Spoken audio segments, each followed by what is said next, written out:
we go. Welcome to Signatures of Finisher Podcast. I'm your host, DS Walk. Joining me today, as always, my tag team partner, Jamie.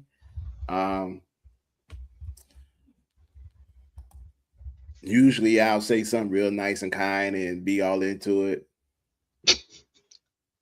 Go blue. We got that for us. Go blue. Yeah.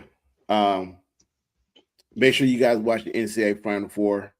Starts at 6:09 Eastern Standard Time. First game, Illinois versus Connecticut.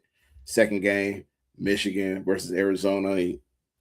I made no barrels. I made no lies. I made no hesitation who I'm going for. So go blue. And my partner here, he's go blue as well. Usually we'll have a pre-show talk, conversation, chit-chat about wrestling, chit-chat we want to talk about.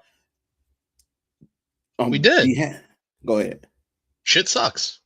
That was about the whole synopsis of the conversation. Was shit sucks. Let's just do this. Yeah. No, it's so bad. So, in the same realm with WWE, so the WWE wrestling game came out, right? And I'm one of the nerds that I have limited playtime. So I bought the super expensive one. It's like $150. Stupid me, yes, I know, but still did it.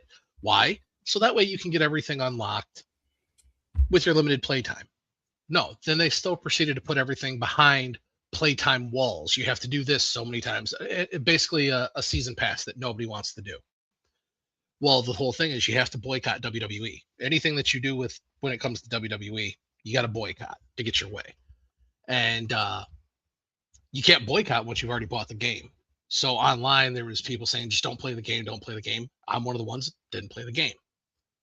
It took like 3 weeks, but they finally changed it. So we kind of got our way. Same thing applies to SmackDown. Just stop watching. It is so bad. You had a golden opportunity last night, and I actually thought for a second that they were going to correct themselves and actually make the proper match of Carmelo Anthony versus Trick Williams. Had all the opportunity in the world to do it. You screwed that up. The easiest fix. You had a natural fix in place, and you still screwed it up. The Jade Rhea thing is atrocious. The worst thing of all time. WWE is known for having terrible, terrible reveals. We've talked about Gobbledygooker many times. One we never really seem to talk about is the higher power gimmick that actually had a ton of potential that turned out to be Vince McMahon. And there's a bunch in between there and since then that I'm not even thinking about right now. But Pat McAfee, I enjoy Pat McAfee as an announcer. He brings in an energy and kind of like a child wonderment that actually kind of got me into like enjoying it again. When he said he was done on commentary for a while, I was like, all right, I get it. You're doing College Game Day. You're doing all that stuff. Cool. I don't need to see Pat McAfee wrestle. I don't need to see Pat McAfee in a ring. And you had a golden opportunity that you could have made that anybody that you wanted to. And you made it Pat McAfee. Now we all get it. ESPN is basically demanding WWE draws in attendance with WrestleMania. Ari Emanuel, supposedly, from what everything is saying today and last night, TKO executives are the ones that made the call to make it Pat McAfee. Who manages Pat McAfee? Ari Emanuel. And then the whole gimmick that Pat McAfee was using isn't going to make people boo Orton, which is what they're supposed to be doing. If anything, it would make somebody like me that doesn't even really like Cody to begin with cheer for Orton more. So you basically shot yourselves in the foot with a bad promo setup. But it's so bad all around completely. Like there was no part of SmackDown that was actually quality last night. And if I'm Triple H, I'm basically just counting down the days of like, when am I getting the boot? Like if I'm him, I'm realistically probably expecting the day after WrestleMania I'm done. Listen, you got people in the wrestling community already saying what you said when we started this show. Triple H gonna be gone in 18 months. The Rock gonna come in with his writing team and save the day. First of all, for Ari Emanuel to get involved, which is his company, he do whatever he wants. but interject Pat McAfee into this storyline and think it's gonna make sense. All he really did, he just fucked up this whole damn story. You alienated your fan base because who knows what the original plans were? Who was the guy behind the phone? We will never know. We'll wait to what is that TV show on Netflix? Unreal. Yeah, we'll wait for that to come out on season fucking 5 to find out. Yeah, who was the guy on the phone, other end of the phone? Excuse my language. I know my mom, my grandma watch the show. Sorry for my language. Your mama's gonna smack you in the mouth when she sees you. Yeah, well, you I know know your my grandmother might give me a. I hope my grandma give me a power bomb and it'd be more watchable than what we're seeing right now. I have nothing against Pat McAfee. Great announcer, great hot guy, great entertainer. I love when he's behind the booth. I love behind the microphone. Cool. I enjoy that Pat McAfee. But to put him in this storyline, whatever makes sense, because you need ratings, because your boss who's sitting up there is probably watching the same crap that we watching, has no faith in you and your writer team to put a story together to make it make sense. So he called an audible. No, I'm going to rephrase that. He ain't called an audible. He just said, hey, I want Pat McAfee. Triple H couldn't say no. If you would have said no, he'd been out in 12 months instead of 18. Well, and I mean, I don't doubt that Ari Emanuel made the call of get Pat McAfee involved. Maybe he told him that needs to be who the guy is. Maybe he said just get him involved. We don't know the specifics of it. But there is a history of this. The Rock has talked about Ari Emanuel called him personally for Elimination Chamber last year, all that stuff. So I fully believe that's what happened. I have no reason not to. But I got the article right here. Sorry, it just shows that they don't know the wrestling business. Even in the time that they've owned the company, they don't understand it, and they are not going to try to understand how to make it work. No, they not. See, here you go. So let me read the article. The surprise return of Pat McAfee to WWE as a person aligned with Randy Orton was reportedly a decision made by TKO management and specifically CEO Ari Emanuel. Per PW Elite, Steve Carey of Ringside News, there is a belief among people within the WWE that Emanuel pushed for McAfee to be featured on television in a key role for the top SmackDown match at WrestleMania 42. Mike Johnson of PW Insider Elite added that part of the thinking is using McAfee's platform on ESPN would give WWE a new promotional dimension for the biggest show of the year. Yeah, because they've tried that before and it didn't do anything. They have wrestlers go on Pat McAfee's show all the time. It doesn't generate any business. The hardcore sports fan doesn't give two shits about wrestling unless they're an actual wrestling fan. No. It's not that, Jamie. It's not that at all. It's the fact that the WWE is in business with ESPN. ESPN, what you just said, they have their own target audience. They have hardcore audience, right? WWE was banking on wrestling fans to tune into ESPN and watch the pay-per-views, to watch the Pat McAfee show. And all they got is pushback because no wrestling fan wants to be part of ESPN. Wrestling fans don't care about ESPN. Sports fans like you and me, yeah, we will watch ESPN. Wrestling fans don't give a shit about ESPN. They already told you that already. Well, that, and I mean, you can ask my wife, you can ask the people I talk to and hang out with on a daily basis. I have removed myself from sports so much since sports betting was legalized because it's all fake. Like all of it's all rigged. And there's numerous cases that you could point to show that it's all rigged and everything else. So it's like, I don't have any use for ESPN. That's what I'm saying. So that's what, again, I'm not paying $30 a month for your shitty platform to watch a shitty show on top of it. I will just make a free account to something, get my free trial on Fubo. Fubo knows me well. They've got 8 of my email addresses now. Right. But the wrestling fans don't care. They don't care. They don't care about Pat McAfee. That's my whole point.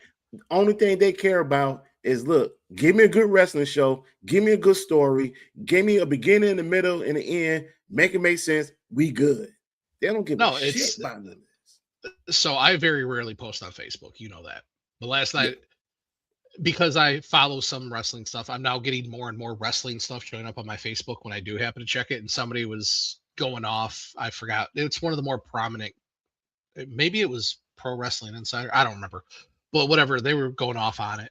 And I finally commented. And it's ESPN pushing on WWE because they basically have to have their highest ratings for this show. This is their biggest show of the year. ESPN just dumped all this money into it. And WWE already knows they don't have faith that this show is going to hit. That's why they're throwing John Cena at it. They're throwing Stephanie McMahon out beforehand. They're throwing Undertaker out there. They're throwing everything they can out to get everybody involved and care. And so what did they do? They went to the second biggest personality on ESPN, who already has WWE ties, to throw them into what should basically be their first, second, maybe third biggest story of WrestleMania. And nobody cares. You didn't even make it a surprise. He came out to the ring already wearing an RKO shirt. Like, you didn't even build anything up. You just threw him in there. You could tell it was a last minute thing. No, that too. But here's the thing, though. ESPN cares so much about the WWE because they put all that money. They didn't even take the time to even do a study. They didn't take the time to even put a set together for WWE. They're using sports analysts, sports people to talk about WWE. I seen these cats. How many times I'm going to see Cody Rhodes, Roman Reigns, Seth Rollins, and CM Punk on ESPN First Take? And when they're on there, other than Roman Reigns, they look so uncomfortable. You got two entities who force things together. Seth gets a little bit of credit because they involve him in the football stuff, and he's a huge Bears fan, so he's okay. But the other guys, it's terrible. If you want, this is all you need to know about the ESPN deal. If ESPN believed in this wholeheartedly, like they say they do publicly, because they have to, why haven't they made a 30-minute show dedicated to wrestling with wrestling personalities promoting the WWE? They won't do it because they know nobody's going to be watching, and it's going to be a loss. They'd rather take their established shows, throw a wrestler on there. If the wrestler makes themselves look stupid for 5-10 minutes, who cares? But they're not doing anything to hype this up to actually make it memorable. They're doing what they can to make sure that they don't totally lose their asses in their investment. And Pat McAfee is not appealing to anybody. Nobody is begging to say, we need to see Pat McAfee in a ring in any sort of capacity. If you want him to announce, that's great. Like I said, I personally enjoyed his announcing. There was like a childlike joy and wonder when he would announce. I didn't even mind when Jey Uso would come out when Pat McAfee was announcing because he made it fun. Yes. I liked the Pat McAfee when he was in NXT, when he was doing some wrestling, because NXT, he fit. NXT Black and Gold, when he was down there, he fit. And he was doing both. I don't mind him wrestling.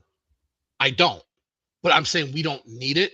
There's enough celebrities. They have so little faith in this. WWE has always messed with pop culture. So this isn't anything new. But they're relying so heavily on Jelly Roll. And even though Danhausen, Lil Yachty last night, like that was the most annoying hype man of all time. ISO Speed. The ISO Speed thing, like, what is going on there? You have to have LA Knight showing up on his podcast. Like, yeah, ISO Speed, LA Knight, or ISO Speed, Lil Yachty, Pat McAfee, Jelly Roll. Like before, you had Mike Tyson. You had Mike Tyson in your premiere event. You had Lawrence Taylor, Bam Bam Bigelow. You had like one celebrity. Now it's like everything has to be celebrity ridden because these guys can't carry a show themselves, or you don't trust them to carry a show. But at least those celebrities, you say Mike Tyson, Lawrence Taylor, Floyd Mayweather, those guys are athletes. Yeah, these guys are athletes. You bring in YouTubers, country singers. I can't even say they rap, hip hop. I don't know what the hell he is. Just call everybody a country singer because that's where they all migrate to anyway. Because country music will latch onto anything they possibly can. That's what I'm saying. I just call them musicians. You bringing them in because they're lifelong WWE fans. Meanwhile, DS Walker and Jamie are lifelong wrestling fans You don't see us trying to get on WrestleMania car. You not seeing us just trying to get involved. You not seeing us get an invite to this. You know why? Well, I think I burned all the bridges of us ever getting an invite to anything WWE. Yeah, that's cool. That's fine. I mean, shit, who cares? We need to burn all these damn bridges because they did it. Hold on. First of all, let's get this. Let's correct this. They started it first. They did it first. How did they did it first? By not giving a damn for the last 2 years about wrestling. They care about cutbacks. They care about saving money. I'm talking about TKO. And don't get me started on Triple H. Like you said a long time ago, there's a reason why he put himself in the Hall of Fame. There's a reason why Stephanie went in the Hall of Fame this year. This guy already knows he's not going to be around 18 months. This guy don't even give a shit. He don't care about the writing that he's putting out there. I'm not even going to a stream and say Triple H don't give a shit about professional wrestling, because that'll be a lie. I believe he cares. But I think his care of professional wrestling is dwindling now that he gets more involved with the White House. No, man. I'm not even going to say that, because I'm going to say this started before he got to the damn White House, because we seen the work. While everybody has been craving for Triple H to go back to the black and gold days where he was putting out good content, he's putting out good matches, he's putting out good stories, where everything made sense. Well, black and gold back in the day was better than the main roster. Everybody wants that Triple H back, but guess what? You know the difference between NXT and NXT and the main roster is that he has to deal with politics. He has somebody he needs to answer to. Vince McMahon had him down NXT. Vince McMahon didn't give a damn what he done in NXT, as long as he brings some people up there that he can use for the main roster. He didn't give a damn about the story. They would hit the main roster and not do anything. Right. He didn't give a damn all the stuff he was doing down there as far as storytelling line. He didn't care. Mm-hmm. Everybody wants that Triple H back. We're not gonna get that Triple H no more. That guy is done. That guy has been contaminated. That guy has been corrupt. That guy is done. Well, and again, that Triple H was pre-TKO. Yeah. That was pre-TKO. Yeah. So I'm still, trust me, I'm still on the blame Triple H train. Yeah, he deserves that. I mean, Road Dogg just did a podcast. I was reading the excerpts of it where he was talking about pushing Chelsea Green. And he's like, they shit all over me for it. He's like, basically, the second I mentioned her name, they were just shitting on me. He wanted to do a whole story where they basically jumped Piper Niven out and gave Chelsea a massive push. And he's like, everybody turned on me. He's like, I had all the heat in the room for days because I mentioned Chelsea Green's name. It goes back to Michael Hayes. They had already predetermined talent, and it didn't matter what you said or did, you weren't going to go anywhere. And if you do an LA Knight move where you get yourself over, all you've done is lock yourself in to you'll get towards the top, but you're not going to hit the top. They'll let you sniff it so you think you have a chance, but they're not going to let you get there. Here, see, I always say this about the WWE is that, number one, I applaud for Road Dogg for saying what he said, even though still he was part of the worst creative team in professional wrestling history. I applaud him for saying what he said. Hey, I wanted to push Chelsea Green. They shit on me. Michael P.S. Hayes shit on me. Bruce Pritchard shit on me. He should have said their names out loud, but he didn't. My own friend who is in charge let them shit on me. If I was Road Dogg, I probably left too. But the WWE, you know what? Let me say it like this for you, Jamie, because today, you know, all this week I have preached about, we're going to talk about AEW, we're going to talk about AEW, we're going to talk about AEW. Oh, and I want to talk about AEW, but we ain't going to get the opportunity because the WWE put out some of the worst shit that we have ever seen. But I'm going to say this. If Tony Khan had a smidget of careness about his product as far as storytelling, if he see what's going on in WWE, if he actually gave a damn just a little bit and tell the story, he will. That's what I told you 2 weeks ago. I said, watch out. AEW has a golden opportunity to take this shit over because WWE is in a free fall. And if you actually look, AEW has gone very Attitude Era. Like their storylines are getting serious. I'm not a big fan of the Kenny Omega might die if he gets hit in the stomach one time, diverticulitis kind of thing, but they're getting very adult oriented with their shows, not just the matches with the blood and the violence, but even the storylines are more adult oriented and they're just better. They're actually telling a coherent story. If this is not even about blood in the water or shark and blood in the water, this is beyond that. WWE is past life support. They're about this close to flatlining. If AEW just put just a little combination together, just a little bit of combination together, they will be the top wrestling business in right now. They'll be number one. Well, let's look at it from this. Who came back this week? Jericho. Everybody tuned in too. Jericho had talked about, I talked to WWE. He didn't say it on the show, obviously, but he's talked a little bit here and there in the last couple months. He talked to WWE. He showed interest in going to TNA. I guarantee he didn't go to TNA because of WWE. Because WWE would have gotten control of him somehow. And again, Jericho's always been, at least since he got the WWE the first time, considered one of the smartest people in wrestling as far as the business aspect of it goes. And if I'm Jericho, I saw how you treated John Cena. I then saw how you treated AJ Styles. I saw how the Goldberg thing was managed at the end when you couldn't even let the guy get his speech out. And the potential of what you're about to see with Brock Lesnar. And when Brock came the Brock out thing said, is a whole nother. Yeah, and when Brock, and everyone was criticizing Brock Lesnar when he said, I should not lose another match until I retire. See all the pushback and the feedback, everybody was getting fucking pissed off about it. But what is he doing? He took a page out of Jericho. I'm going to put this young guy over.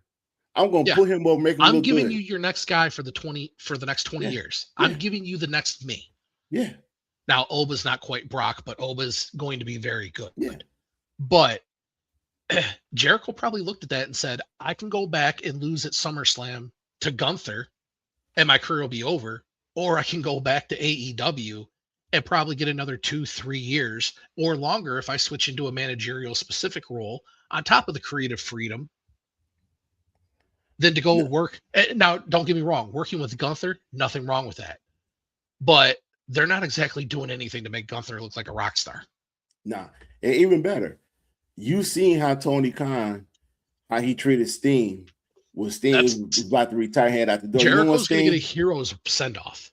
Yeah, you know what Sting gonna do for you? You're gonna win the tag team titles. And you're gonna have a safe program, a safe run. You're still gonna hit some high spots. Eddie picked Darby Allin, and it worked out great. Yeah. Look at what they did for Taz when they did the Philadelphia residency. Mm-hmm. Huge thing for Taz. Pay homage to him. And Jericho's been there even longer. Like Jericho's going to get a massive, massive send off if he decides to retire from there. And quite honestly, he should. Yeah, and just imagine, Chris Jericho was their first champion. So just imagine when Jericho goes tell Tony, "Hey, I'm going to retire. This is going to be it. I want to last good run." Jericho going to leave out as AEW World Champion. I could see that, or I could see him losing in his final match to pass the title on to somebody. But either way, Jericho made the best move possible. Going to WWE right now, that's like the Titanic. It's already broken in half and like face down going into the water. Like it's not a good situation. It's like look, and just a little side note here. I did finish the Signature Adventure podcast campaign to have us work in professional wrestling. You will see that on Tuesday. Rolling down, you see the posters on Facebook, and you also will see it on our Instagram page where I give everybody on Tuesday, and you will see it on YouTube. Here's my thing though. If you love the business like you say you do, regardless of the noise you hear in the background about, oh yeah, I might be out in 18 months. Yeah, so that's why I put my wife in the Hall of Fame right now, showcase her. I put myself showcase last year. Regardless of that, if you love the business like you say you do, you will go out here and put on an entertaining show for the people, for the fan base that supported you for over 30 plus years. For 30 plus years. Mm-hmm. We seen you went from Hunter Hearst Helmsley to being outcast by Vince McMahon because you was hanging around Shawn Michaels, Razor Rim, I'm sorry, Scott Hall, Kevin Nash, X-Pac, X-Pac. and Kevin Nash, right? Vince McMahon put you through the ringer because you was part of that clique. And he didn't like that. He didn't appreciate that. But why he didn't like that? Because all those cats didn't give a shit about them, but disrespected him any chance they got. And well deserved. You went through that. Then you got put through the ringer again because you married the man's daughter. And everybody on record know that Vince McMahon did not want Steph to be married to a professional wrestler, but she did anyway. That's her life. You sat there, you studied underneath this man. While this man disrespected you by bringing Dwayne back every time he needs a big star to come back for ratings. Stone Cold Steve Austin. This man chose them, The Undertaker, and anybody else on his Rolodex list before you. But you say you love the people, you love professional wrestling, you're a student of the game. And somehow, some way, you lost your love for the last 2 years. So what do? You fuck the fans over 2 years in a row. The road to WrestleMania has been stale as that damn stale bread that's in my damn pantry right now.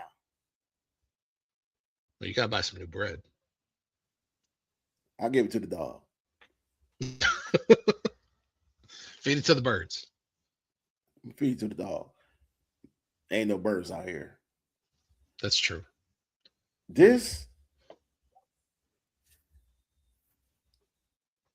How can you mess up an entire show?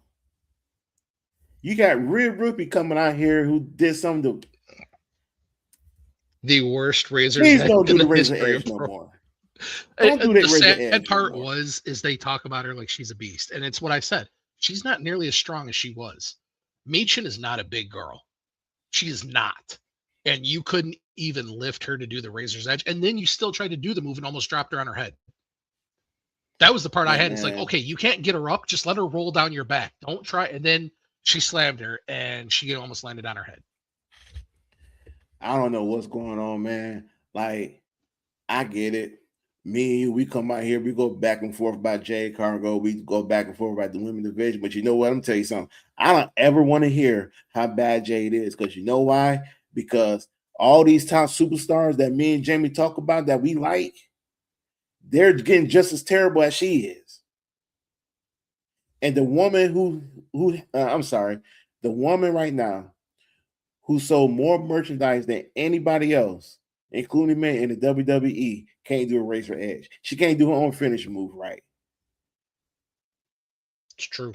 But yet, y'all want me to come out here and criticize Jade Cargo on every time we do this show, how bad she is, how sucks she is, which is all that is true. But y'all can't get that same energy towards Rhea Ripley. You can't get that same energy. You can't get that same energy to everybody else. We criticize Jade. We criticize Nia Jax. We criticize AJ Lee. I'm not talking about me. I'm talking about everybody. But yet, though, everybody's favorite female superstar come out here. They do all these botches. They can't remember lines, and they don't get that same heat. And you expect me to come out here and criticize those three ladies? Ain't happening again. Not happening again. I'm sorry. I am good on that. If Jade Cargo mess up a spot at WrestleMania, fine. Because you know why? Because I bet you Rhea gonna mess up twice. Oh yeah, that match. I wouldn't be surprised if they've already planned some sort of interference just to end the match as quick as possible, because Rhea is not getting any better. She's getting worse week over week over week. And Jade, you already know the Jade situation. You have two other people out there now having to take all the heat and do all the wrestling to make Jade still look credible because you don't want her touching the ring. You don't. So, but you know what though? Jamie? Honest to God, I was against that. But you know what? That's a good idea. Because you know why? They eliminated a weakness and now they made it a strong part of her game. But you know what? It don't matter. Because she's gonna find a way to fuck it. But it's okay. I'm cool with that. I'm cool with that because you know why I'm cool with it? Because everybody else is doing the exact same thing. You remember that? Remember we were kids, they always say, hey man, when you play ball, you never lower yourself to your opponent's weakness. You don't lower Right. yourself to that standard. You rise it up. You take it to another level. Rhea Ripley is supposed to be right here with Jade. You're supposed to bring her up, make her look good. They can't do that. And what I've been saying all along, what did you say all along? Hey, you know what? You want to make something credible? Put her in there with a true professional wrestler. Put her in there with Natty. Put her there with Charlotte Flair. They would raise her game up. The one woman who everybody said this is the number one lady, the number one female wrestler in the WWE, has done more botches than Jade messed up promos. I can't deny it. I can't. And I'm a fan of Rhea. The one I'm thing a we fan of said, both. I go hard in on Jade, but I go hard in on Jade because Jade doesn't show any instinct to want to get better. It's like she already thinks she's at the pinnacle, and that again, she had the opportunity to go to NXT. She's had the opportunity to work with Booker T. She's been to Natalia's dungeon once. Natalia's on record as that she could tell after 15 minutes she wasn't into even being there. no, And that's straight from Natalia. right. Like she Right. doesn't have So any interest in getting better. So that's why I give her so much shit. She should be the biggest thing in women's wrestling, but she's not because she doesn't want to get better. right. I And read something that she had basically petitioned to get Charlotte Flair instead of Rhea. And WWE management said, no, Rhea's the bigger money match, which right now, yes, she is. Rhea is your top person, and Charlotte's not doing a whole lot in a tag team. So you would have to unwind that whole thing to set up a match where the easiest, obvious pick was Rhea. And Rhea is, like you said, like their number one merch person. And she's the biggest woman star. She's not the best wrestler, but she's the biggest star. And this has turned into one of the biggest colossal screw ups of any major WWE program. Like these two cannot get it right. They have no chemistry together. there They you can't go. even get their lines right. I mean, this is like Rock Undertaker bad. Both of them are legends in their own right. Both of them are phenomenal at what they did. But they put on, Rock has talked about it, Undertaker's talked about it. They do not work well together. Not because they don't like each other. There's just no chemistry there. And in wrestling out of anything, it's as important as being dance partners. You have to have chemistry with the people that you work with. And you can tell this Rhea and Jade thing, when people don't have chemistry, it just comes off terribly. It's man, it's uncomfortable. It's uncomfortable. Mhm. Why? It's so uncomfortable that it's a hard watch. Very hard. That's why I took the stand. I'm not criticizing Jay no more because when I look at these other women in the women's division who are doing the exact same thing, making the exact same mistakes as Jay, they're not getting criticized. But I said we criticize Jay, we criticize Nia Jax. Everybody else, nah. We ain't even talking about. But guess what? They all making the same mistake, the same botches. Now I'm good. I'm not going to criticize Jay or Nia Jax anymore. Because for one, we know where Jay come from. We know where she come from. Through her actions, we know where she come from. So there's no point in me ever criticizing her again. And We know where Nia, Nia Jax come from. I Nia give Jax just Nia, as we've talked about before, Nia is just a lot stronger than she even thinks she is. On top of she's got the size. So she has to be cognizant of her own size. But she can grab those girls, even Charlotte Flair if she wants to. She could huck Charlotte around the ring with no hassle whatsoever. right. And I think that just comes down to she just really truly doesn't realize sometimes she's as strong as she is. Like when Yeah, she and she gashed has to open be Jade, she even talked about it. She's like, I didn't whip her that hard. And maybe to right. her she didn't. But Right. and She's even when you watched it, it didn't look that hard. It's just the way Jade landed. The way she lands isn't on Nia. Nia just whipped her into the stairs like she was supposed to. Jade's the one that didn't fall the way she needed to. But again, if she whipped her harder than she planned on or what she was ready for, that's part of that don't know your own strength. So part of that is on management and your producers to be like, okay, this is how we treat this person. Like, for instance, Andre the Giant. You knew how you booked Andre the Giant because of the dude's size, his stature, what he could do, what he couldn't do. You have to treat Nia the same way. Not that Nia is nearly as big as Andre, but compared to another woman, she is. she yeah, because remember, yeah, like you say, Andre the Giant is so much stronger than everybody else Yeah. that you want to protect them, protect both of them, but men protect him. So with Mhm. Nia, it's the same way. Nia, you're just naturally stronger than all the women in the women division. Even So over Jade, Bianca, all of them, she's way yeah, stronger. Right. So the worst thing about your strength is not knowing how really strong you are. The best thing you can learn from your strength is, okay, you know what? I'm gonna have to be just a little more careful with the women because I know because how strong I am, I can just flick them. They can land in the first two rows in the damn stands. So yeah, she's gonna have to be a little more careful. And I get that Speaking of comparison Nia, with Andre the Giant. I think it was Chris Van Fleet. I caught a little segment yesterday. I guess she's back down to like her original weight of when she joined WWE. She's lost 100 pounds. I'm like, good for her. Keep going. But Yeah, yeah, keep going. you look at Nia in college, like when she was playing basketball and Yeah. volleyball. Yeah, you see that statement she put out there? She said, I might be big, but I never was called. No, wait a minute. Let me phrase that. Someone said, man, Nia's fat. She's like, I might be fat, but I've never been called ugly. She's not ugly. I can tell you that. She's not ugly. No, she's not. She's not. She's not.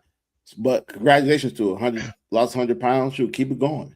If she was to actually keep losing weight and get back to like the size she was in college, when she played they basketball, would put the belt on her so fast. Oh yeah, when she was playing basketball and volleyball, they'd put the belt on her so fast, and Jade would be the one to suffer. Jade and Lash Legend would be like, okay, well, now we're getting pushed back because Nia's already got the experience on top of it. Yeah. And not only that though, is that even if she lose the weight, she won't lose the strength. No. It will actually make her even more stronger. Well, yeah, because you're not having to carry all that excess weight. That's right. I mean, she'd still have to work out and stuff too, but yeah. I mean, just that whole situation. Then you got the Carmelo Hayes situation in which we got screwed because he won't be at WrestleMania because they decided to give him a rematch yesterday instead of WrestleMania. And that's why I was saying you had a golden opportunity last night. And I really thought at the beginning of the show when they were doing that whole thing, I'm like, they're actually going to course correct. They're actually going to put Carmelo in WrestleMania. And then when he lost, I was like, kind of waiting for Nick Aldis to come out and say, no, I'm making this triple threat. It's like, who wants to see Sami Zayn? Honestly.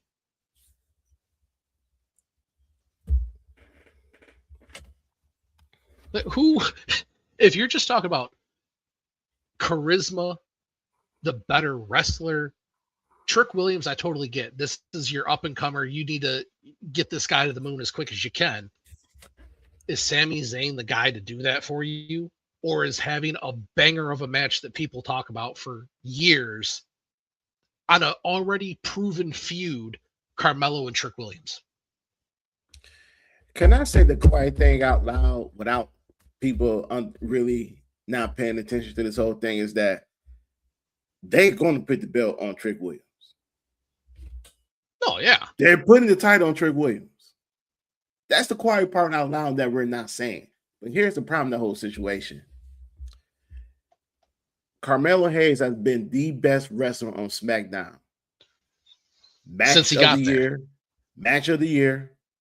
This man has been part of bad creative from day one when he fought Cody Rhodes, held his own, lost to Cody. Then they didn't use him. They ain't go home, go sit down, go sit the cater. Then they brought him back. Then he had probably one of the best 7 matches you will see, best out of 7 against Andrade, in which there should have been a title on the line for that. They didn't do that. Yeah. Then after Andrade, they set him again. He came back. What did he do? He came back, and for some reason, what is this about young? They won't partner the Miz with all these young guys. Because they've talked about this whole Miz wants to mentor guys, but they go out of their way on TV to make it look awkward and make it look forced. It's a bad way to go. Why the Miz doesn't start like his own evolution type of situation to mentor guys, bring in 2 young guys, have another current guy, or maybe even a past legend. Go get Ted DiBiase. Make Ted DiBiase your Ric Flair. You can play the Triple H role. Go find your Randy Orton and your Batista. And build up 2 young guys like that. It seemed to work out for Batista and Orton pretty well. If that's what you want to do to mentor people, don't call it evolution. Go call it something different and build it up that way. My issue with Carmelo Hayes, that dude has been your best star on the show since he got there. You take the belt away from him a month before WrestleMania. That's my first issue. This dude does not deserve to have his belt taken away before WrestleMania. He should be going into WrestleMania as champ. I have no problem with him losing the belt to Trick Williams. I have no problem with Trick Williams being champ. I have a problem with Sami Zayn getting the belt and Sami Zayn being in a match over Carmelo Hayes. This love for Sami Zayn is funny. When he's playing funny Sami Zayn, I don't mind him. I enjoy him. But this whole, I've been screwed, people turn their backs on me, I deserve this. No, you were the most generic wrestler next to Jey Uso on WWE's entire roster. I would rather watch Akira Tozawa and Otis wrestle a match than watch Sami Zayn. Because there's nothing special about him at all. And without Kevin Owens, he's a shell of himself to begin with. That's what I was going with, because he has nothing to do. It's like, I like Sami Zayn, and I get it. They're gonna make Sami Zayn champion down the road. Okay, cool, fine. That's not a concern to me. I'm concerned with right now. You have nothing right now compelling for Sami Zayn. If you look at the stories that Sami Zayn been in, Roman Reigns, Kevin Owens, top notch. I mean, he took that to another level. But when you don't have anything Sami can work with that he can elevate, this is what we get. Nothing. Like, you ain't done nothing with Sami Zayn ever since Kevin Owens got hurt. Nothing. I mean, nothing. Quite nothing honestly, I can that say. should kind of be punishment for, you know, breaking your own boy's neck. But yeah, I mean, let me phrase that. What I mean by that is like, you have nothing that people want to sink their teeth in with Sami Zayn. It's like, no, because he's generic. I mean, right. He used to wrestle as El Generico. You gave him this thing where he wants to be champion, right? He gonna make that run to be a Raw champion. And I forgot what episode it was, but I think it was in Raw or SmackDown where his son, he brought his son to a wrestling event. I think it was Raw or SmackDown, and he looked at him and said, "Dad, when are you gonna be champion?" That right there is when you should have cashed in on Sami Zayn. That right there is where you should say, "You know what, Sami? We're gonna make you champion. You brought your son here. He asked you gonna be when Daddy gonna be champion." That's when you cash that in for world title with Sami Zayn. When Sami Zayn was fighting Roman Reigns in Montreal, that was one of his best matches that I've seen at Sami Zayn, because it was like a different Sami Zayn. It was like that night, he had a totally different energy. You should have cashed it in right there, but you didn't do it. Well, no, it's Roman gets the same thing that Cody does. They're scared to do anything detrimental to the Cody character or the Roman character. Right. When you had Sami Zayn and Kevin Owens fighting the Usos, main event in night one of WrestleMania, and they won a tag team champions, that run right there, that was the best of Sami Zayn. It's the same thing you said about LA Knight. It's the same thing you said about LA Knight. When Sami Zayn was on his high, and when he was in everybody's mouth, when everybody loves Sami Zayn, you should have cashed in right there with Sami Zayn and put the title on him.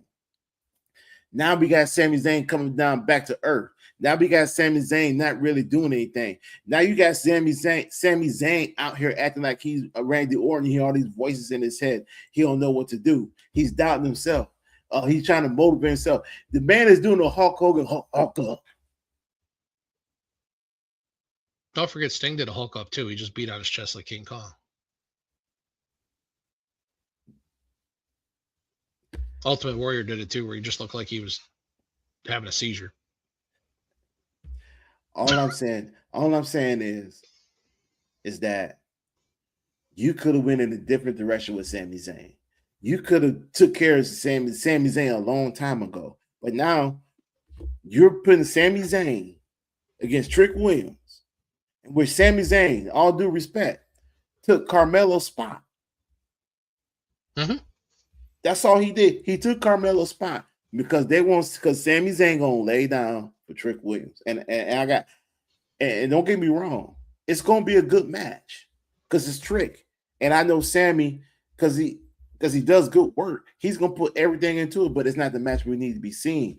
We should be seeing Carmelo Hayes versus Trick Williams, because that's a story that needs to be told. Well, and I know when Unreal hits, Triple H will say, "Oh, well, you know, we had to protect Carmelo. You know, Trick Williams is white hot right now, so we had to put the belt on him, but we have to protect Carmelo by taking the belt off of him. You don't protect Carmelo by not having him on WrestleMania. You're not protecting Carmelo by having him lose twice to Sami Zayn.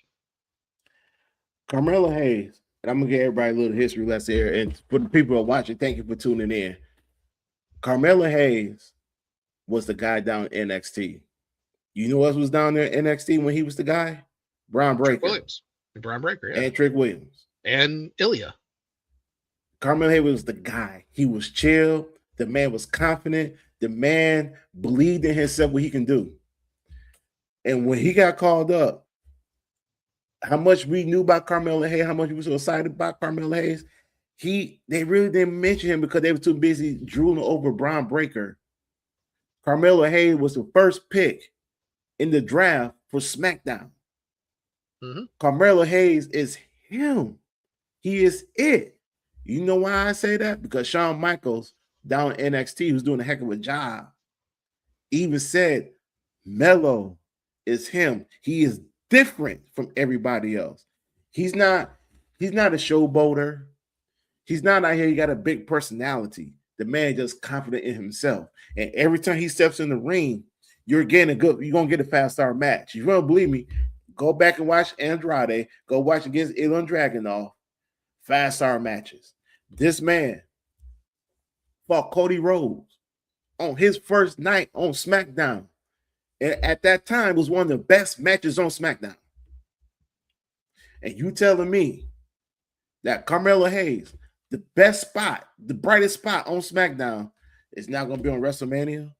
Because we got to get Sami the title so that Trick Williams can win it, instead of going back and telling that story of Trick Williams, Carmelo Hayes, because they were a team. And Trick turned on Carmelo.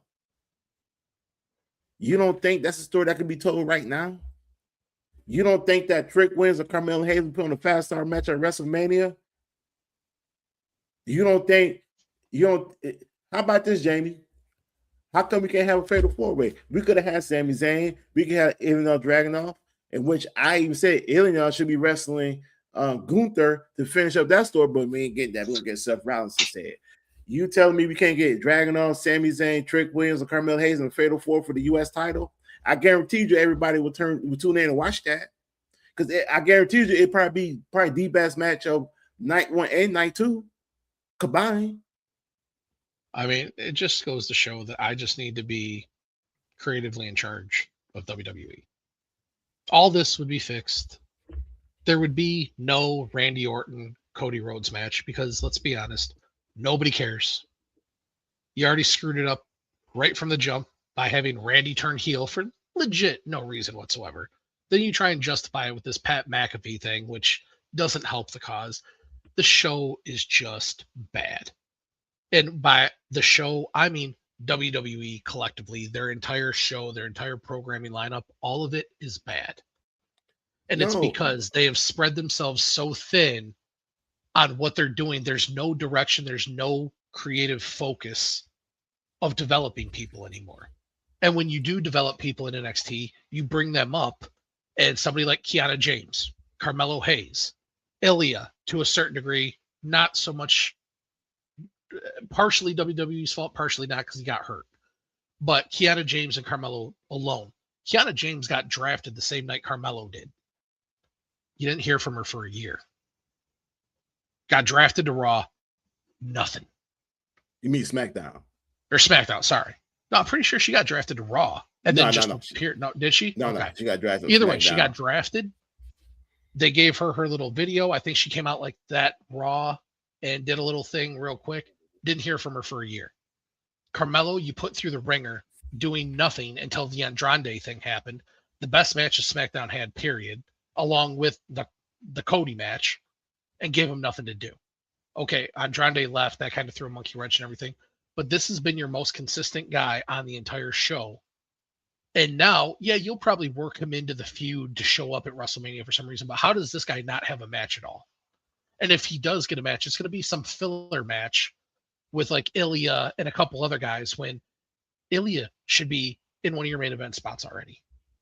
Braun Breaker you know would be in one of your main event spots if he wasn't hurt. Seth would be in a main event spot if he wasn't hurt. And they've already worked him back into a spot with Gunther. Because again, had nothing laid out for Gunther either. It's convenient how all these guys, all these top tier guys had nothing planned, nothing going on, because all the focus was on Cody, all the focus was on Braun Breaker. You know they're gonna do, man. They're gonna come the night before. They're gonna have the Andre Memorial Battle Royal, and they're gonna put everybody who they fucked over on a story or a WrestleMania match, and they're gonna put them in that Battle Royal. Is like what? Again, in that Battle Royal, like I get it, you want to have something for Andre the Giant, but winning that thing for WWE being all about their tournaments and winning things to lead you to title matches, how do you get nothing for winning the Andre the Giant Battle Royal? You get a trophy. Right, but they don't care, Jamie.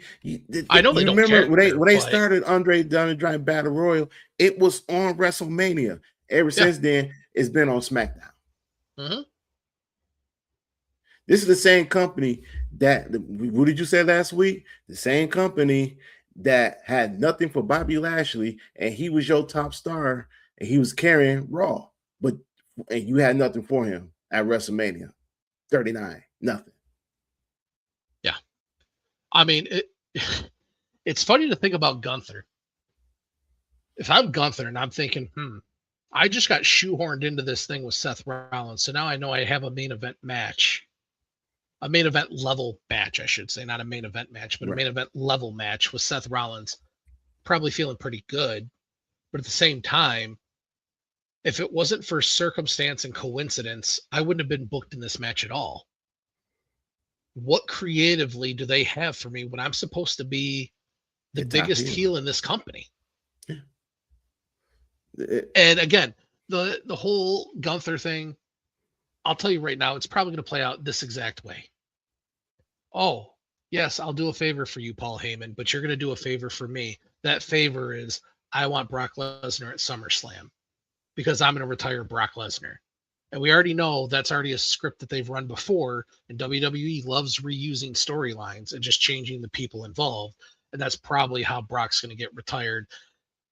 And again, it plays into, Gunther retires people. That storyline between the two of them will probably be pretty good. But this whole 3 weeks before WrestleMania, shoehorning Gunther into Seth Rollins, it feels forced. It doesn't feel good. And now you're expected to make an entire feud with somebody that had nothing to do with anything, just coming in as basically Paul Heyman's enforcer. Yeah, it's sad that Gunther has a built-in storyline and they won't go back to it. It's crazy. Like the guy who we talk about, who eventually is going to be champion on SmackDown or Raw, going to be in the main event scene. Gunther pinned him out with an injury. He comes back. He gets drafted to SmackDown. Gunther has nothing to do on Raw. Ilya has nothing to do on SmackDown.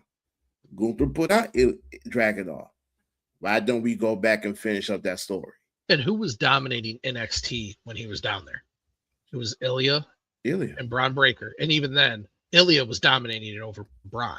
He comes to the main roster. He's doing good things. He was building up that direction, gets hurt by Gunther.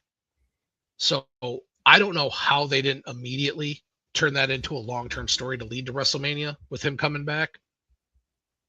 Blown opportunity. Like that's a story right there that I would have dragged out because it would have established character work for Ilya.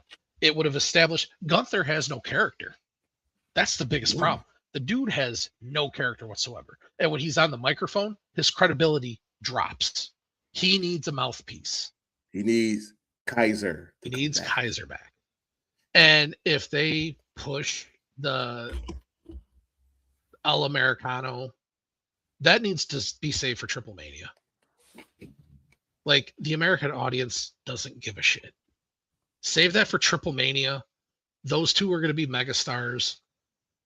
I would quite honestly, don't make it a mask versus mask match. Let them both keep doing it.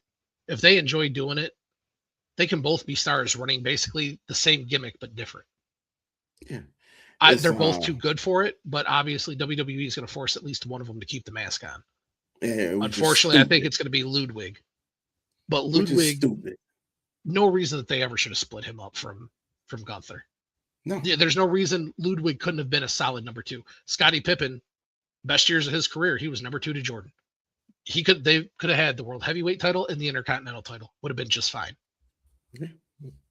Makes sense to me. I don't know why it don't make sense to them. And that's not saying that Ludwig couldn't one day get the world title, but you could have made them look dominant. Gunther needs a mouthpiece. The fact that they haven't figured this out already, like they might have now, and that's why they're doing this thing with Heyman. But God, like you could see this shit clear as day, and they don't fix it. No, they don't. And I don't want to hear about Diaz. Ilya is on SmackDown, Gunther's on Raw. So what? They move people around. That don't matter no more. They move around SmackDown. They moved Sami Zayn from he was just on a Raw to SmackDown, and he's on SmackDown now. No draft, no nothing. Just again, there is no. It's all a story. They can move people around as they feel like. They don't need to tell you. They just say, "Oh, he was traded over here." Boom, done. That's your story. He was traded over. Sami Zayn, when he left Raw, went to SmackDown. Oh yeah, he's a full-time Raw or a full-time SmackDown guy now. That was the only explanation we got. Okay, he's a full-time SmackDown guy now. Yeah, the draft has always been stupid. And I tell you what, draft might have been stupid. I won't mind to have it because it maybe might boost up my views or watching SmackDown or Raw. But it's at this point. I mean, everything that they do is based on ratings, and that's why surprises are always fun. But they're not good for getting views. They're not good for selling tickets because if you don't know, especially now, WWE doesn't have a good track record. So in their interest right now, it probably wouldn't be a bad thing to say the Raw after WrestleMania is a draft. Quite honestly, because SmackDown needs more than a reset. You just need to blow up that entire show. I mean, from the branding, everything. That entire show needs to be blown up, ripped to pieces, and built back up. And I would probably be working on that right now, along with a draft. No, both shows did be ripped up, blown up into pieces. I don't disagree with that at all. Because as people would say, like, well, Raw is doing okay. It's not doing that much better than SmackDown. The only difference is that they're using their stars. SmackDown is not using their stars. Raw gets a little credit because their biggest guys that they've been pushing are all hurt. So they get a little leeway for that. But no, I wouldn't disagree with saying both shows. And that's why I'm saying a draft would certainly help. And I'm not a fan of the draft. I've always hated the draft. I always thought there was no reason to break up WCW unless you just didn't want to pay for the logistical cost of having two separate companies running. But other than that, at this point, both shows need a complete overhaul. Did I send you the thing on Cody Rhodes yesterday that I read? Yeah. Where he's basically admitted that he's phoning it in because he's tired of wrestling the same guys. He's wrestled Seth Rollins 22 times since he came back. Yeah. So you have your top guy in your company basically admitting he's bored. When somebody's bored, do you really think they're putting in their best effort? And it shows on TV. Cody doesn't even look interested in his own feuds. Man, Cody don't look interested in the company, let alone the people he is wrestling. Other than Randy Orton, because they're friends. Yeah, he's gonna show some interest. But when you wrestle Drew McIntyre 80 million times, and when you wrestle Kevin Owens 50 million times, and when you had this interaction with Sami Zayn so much, and then before then, you dealt with The Rock, you dealt with Roman Reigns, you dealt with Seth Rollins, you dealt with the Bloodline. And then you got to deal with them on the road. You got to deal with them on Raw or SmackDown or the pay-per-views. It's like, is this all we got? Is this all we got? Well, again, I could have sworn I seen 5 main eventers in catering eating. It's bad. Like from the showrunners all the way up to Triple H to the producers. I don't ever hate on the talent. I saw last week it was Adam Pearce saying wrestling fans are the biggest haters of wrestling. Yes, I see that. I get what he's saying, it's not that we're the biggest haters of the talent, because we don't really necessarily hate on talent unless you show that, like for me, for Jade, I'm a Jade fan, but I also can't stand Jade because she has all the talent in the world.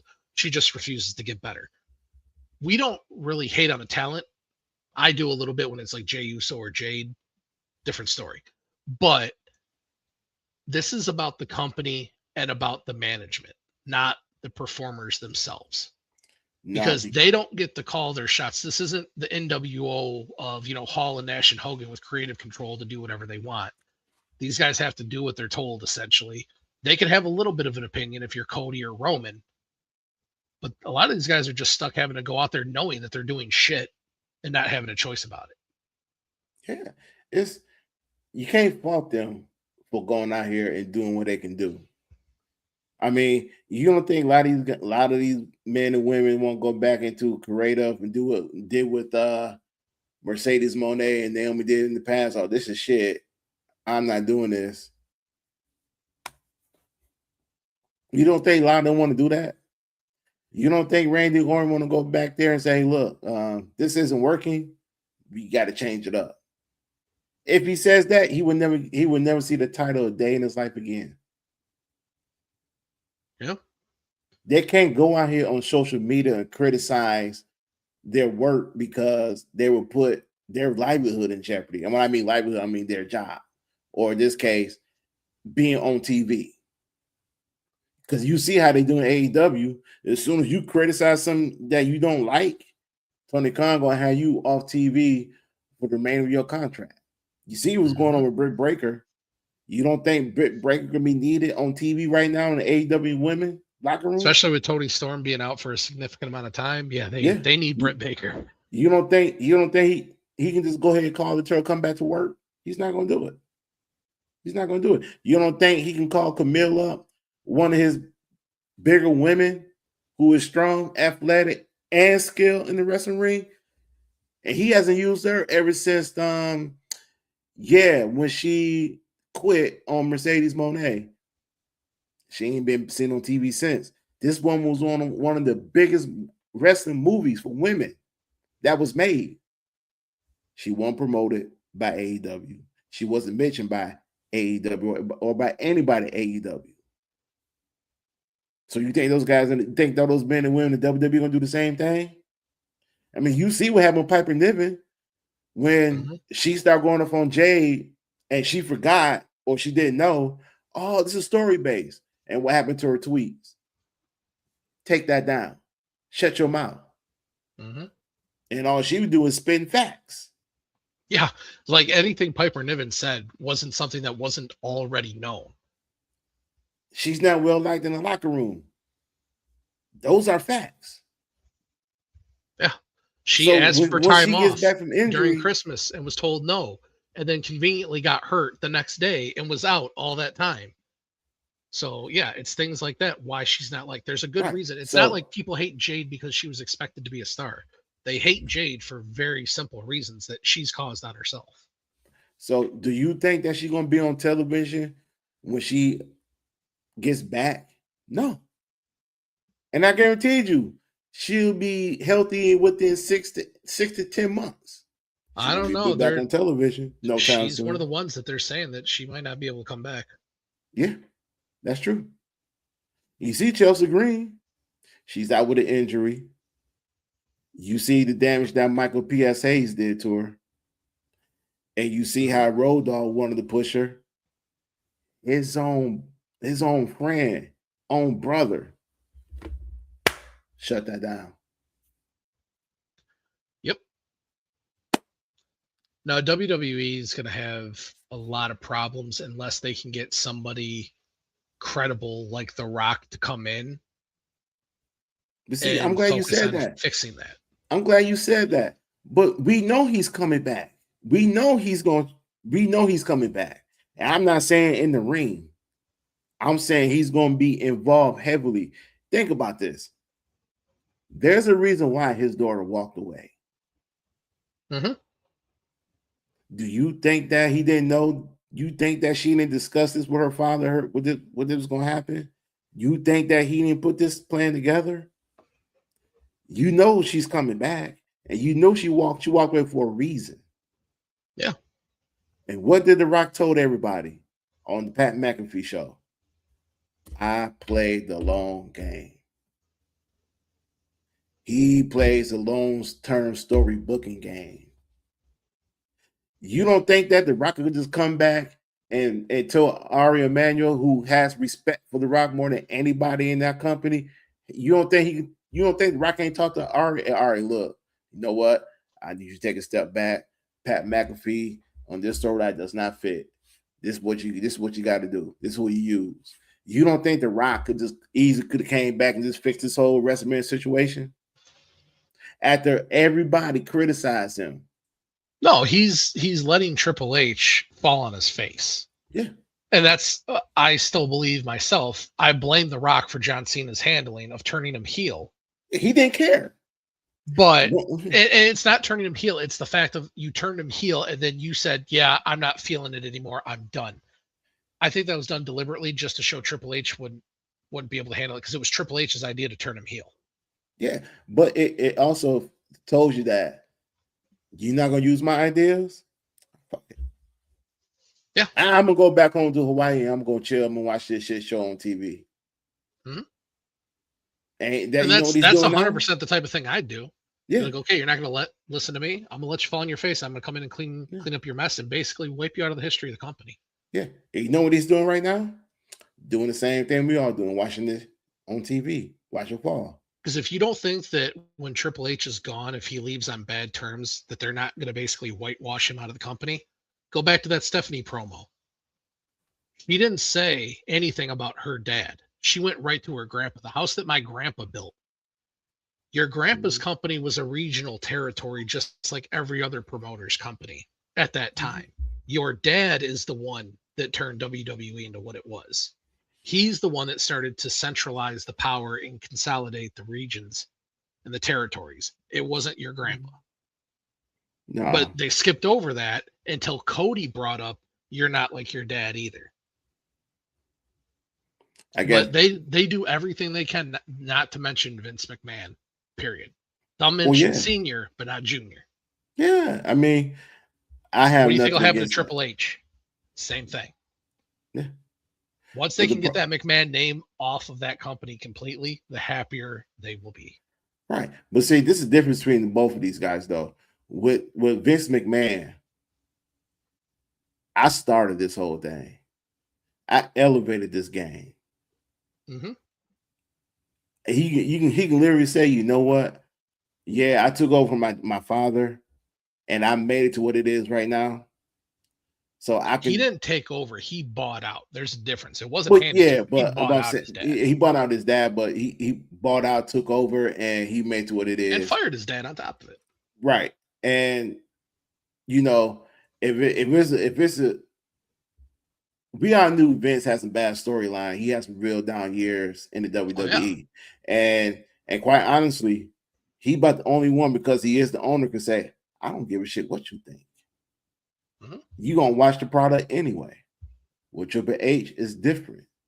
It's because now he's dealing with more of the wrestling community in the social media area right now, whereas he is getting criticized every day. Again, I mean, we talked about a guy who said, I'm a student of the game. I love professional wrestling. You are under the microscope of TKO and the wrestling industry, where there is no give or take. You can't afford to be bad. You can't afford to mess up, because you got a guy who was your rival some 20 plus years is ready to come in, fire you, take over, and say, see what I tell you. Well, and that's why he's doing all this. Stephanie getting pushed in, him pushing himself in, all this stuff. It's getting all that stuff done as his exit plan, because he knows the writing's on the wall. And if WrestleMania goes down the way we think that it's basically set up to go down, I wouldn't be surprised if it was within days after WrestleMania that they shit can him. Yeah. And Ari Emanuel is probably going to be on the phone with The Rock during WrestleMania, and Rock's going to be sitting there saying, see? Told you this was going to happen. Told you this was going to happen. When do you need me to come over there? I mean, anytime anytime you get passed over to be the head guy in the WWE, and they went with The Rock instead of you, even better. Even better. They had an opportunity to bring back Stephanie. They opted not to do it. Mm-hmm. What I tell you right there. Well, that, and I saw Triple H in the last couple of days. He did this whole like long rant about how great of a businessman Nick Khan is, and he's a huge wrestling fan, and yada yada yada. Like, don't try and kiss people's asses now, dude. Like, the writing's on the wall. The fans want you gone. The fans are chanting, "We want Vince" during shows. We know that Nick Khan and Triple H and Stephanie May all have a great relationship. That we know that already. But it goes back to what me and you said last year before we started this show. You know us had a good relationship with Nick Khan, and Nick Khan gloats about it anytime he gets The Rock. Mm-hmm. Who was The Rock's agent? Nick Khan. Yep. I mean, that's also, Nick Khan is a huge reason that we're stuck in this ESPN mess. But 100%. I'm pretty sure ESPN will end that relationship before that contract runs out too. No, they did. Well, yes. But here's the thing, though, Jamie. The Rock has a good relationship with Pat McAfee. The Rock has a very good relationship with everybody at ESPN. Well, of course he does. So it's Ari Emanuel. Right. So you don't think that when he comes back, that he will try to save that relationship with ESPN and Netflix? What did he say? Netflix didn't come here for y'all. Netflix came here because of me. Yeah. But I mean, the damage is being done by the day. Yeah. The longer they take to remedy it, you better hope contracts don't start running out soon. Because there's a whole lot of talent that's going to be looking at AEW this is the easy route. And Tony Khan would be the biggest idiot in the world not to sign almost any of them. I heard Tony Khan when he said he don't want to sign ex-WWE stars.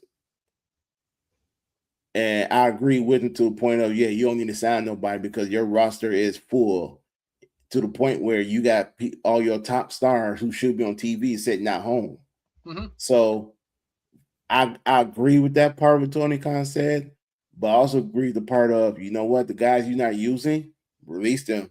The ones who are not making money on TV, release them.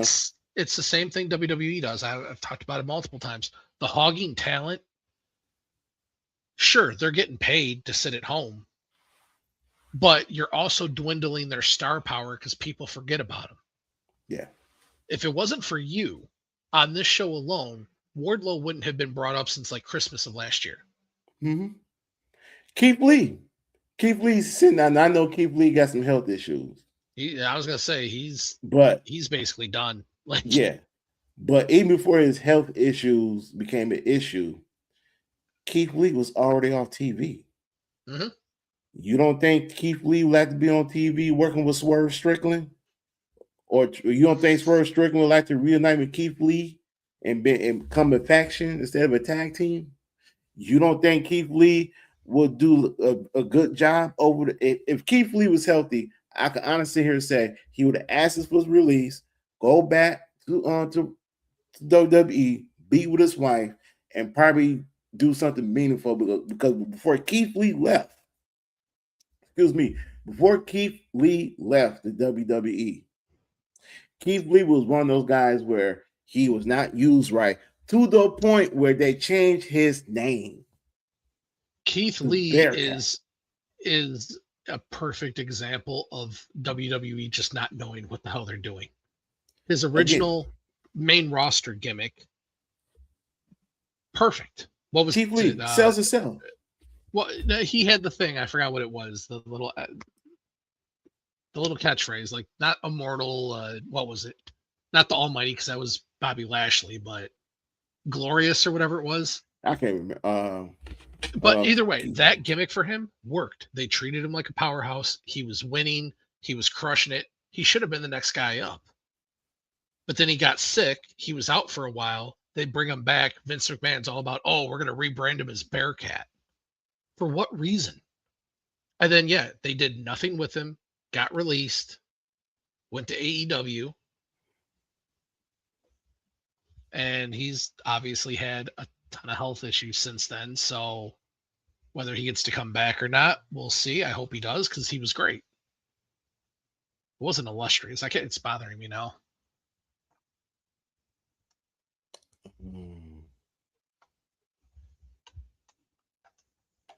Let's see. Before Bearcat. Limitless. That's it. Limitless. Yeah, because right here it said he was a Bearcat lead, man. No, it didn't fit. No. I mean, it's the same thing we you said about Nia Jax. Keith Lee is so naturally strong that he had to be careful in the ring with everybody else because everybody else, they're strong by working out. Keith Lee just naturally strong. And that naturally, when you're naturally strong, you're stronger than anybody in that ring. It don't matter if they work out, got about 30, 40, 50 pounds of muscle. That natural strength beats out weightlifting strength. But Keith Lee was, for a guy who played football and a guy his size, Keith Lee was nimble on his feet. Keith Lee could do a lot of things in that ring that he was basically Oba before Oba. Right. But just, again, stronger than Oba, naturally. Yeah. When he got to the WWE, he was more athletic than Oba, too. Right. He wasn't presented as a dominant force. He wasn't presented as a... Well, he was limitless, he was. But then he got sick. That was the start of his health issues.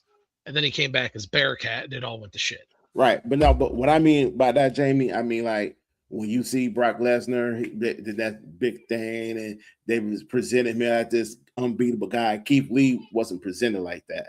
No. He should have been presented like that. Yeah. Keith Lee should have been United States champion 3 times over on the main roster. Keith Lee should be in the main eventer on the main roster. But he was held back. And that's why he asked his release in November of 20. I want to say 21 or 22. 22, I think it was. Because he's been in AEW for a couple of years. Yeah, AEW was a tag team champion with Swerve Strickland. He was on the verge of being TNT champion. Then health issues started. With that, man, I got nothing else to say. I do. We'll see you guys on Tuesday. We're going to be talking about AEW. That will actually talk about AEW and not just Chris Jericho. Yeah, we're going to because, again, if they give us, if AEW give everybody just a little bit of story, and give us, and make sure that story has a good beginning, middle, end, while the WWE is sinking their own ship, this would be the opportunity for them to jump on that and become the number one promotion in the United States. They can do it. They 100% can do it. Oh, they absolutely can. They got the money to do it. They just need to focus on doing it. Yeah. So we'll be talking about AEW. Again, what I said, Swerve Strickland, Kenny Omega, Swerve MJF, they got a lot of stuff going on that everybody needs to pay attention to. Even Jon Moxley and Will Ospreay. Regardless how boring Dynamite has been, they got some potential stories there that if they just isn't Dynasty on tonight anyway? Collision. And then tonight, no, I thought Dynasty was tonight. Let me check. Because I know Stand and Deliver is tonight. Oh, it's April 12th. Or yeah, Stand and Deliver, that's what it was. Dynasty is next week. Yeah. Yeah. So make sure you guys tune in to Stand and Deliver tonight on NXT. Sol Ruka versus Zarya. Everybody want that to be the main event. We'll see. Ricky Saints, Tony D'Angelo, what's the other guy's name? Ethan Page and Joe Henry for the NXT World Championship. That should be an awesome match. Check it out. Stand Deliver is taking place from St. Louis, Missouri. Tune in at about 7 o'clock. It's on YouTube, right? I don't know. I'm pretty sure that's where all the PLEs for NXT are now. I don't know. But I'll be at work. So I'm gonna have to sneak away and watch it. Bits and pieces of it. So that be the show. Hold on. Streaming on YouTube. There you go. You know your company's in a good standing when you're dropping down to having to air your stuff on YouTube. Hey, let me tell you this. When I'm just being a hater, started, I guess. when AEW did AEW Dark, and That's it was on how YouTube. They started. They weren't reverting back to. This is going backwards for WWE. No, but what I'm saying is that if I'm a wrestling company, and I say this in the past, if I don't want a TV deal, I'll go on YouTube and do my shows on YouTube because I know people gonna tune in. People gonna tune in and watch. You don't have to pay no subscription or anything. Yeah, JCW Thursdays at 9 on YouTube. You know what I'm saying? You want good stories? JCW got you. Yeah, that's what I'm saying. There you go. There go that plug. But I would never. I mean, AAA is doing. Dia Ray's on YouTube. Mm-hmm. So if I'm a wrestling company, hell, I even said it. If I was WWE, instead of going on Netflix or USA when that contracts come up, I'll try to work out a deal with Google so I get my shit on YouTube. Because I know you get all your ratings, you get all your views. Everybody's going to watch it, no matter what. If you're a fan of WWE, they're going to watch it regardless. I'd rather do that. I'd rather have some of my pay-per-views on YouTube, especially if it's one of my lower pay-per-views. But my main pay-per-views, that'd be a little something different. But I would never hate on putting my wrestling show on YouTube. I'm only saying it's just showing you that they couldn't even get a TV deal for that's true. At this point. That's what I'm saying, is that for them it is a downgrade because nobody even wants to carry your NXT pay-per-views or your PLEs, call them whatever you want. Right. But yeah, that's all I got. All right. Make sure you like, subscribe, and share our show. Thank you for watching us for an hour and 22 minutes. We see you Tuesdays with AEW content. Happy Easter. Be with your family. Enjoy this coming Sunday. And go Blue. Go Michigan. Laters.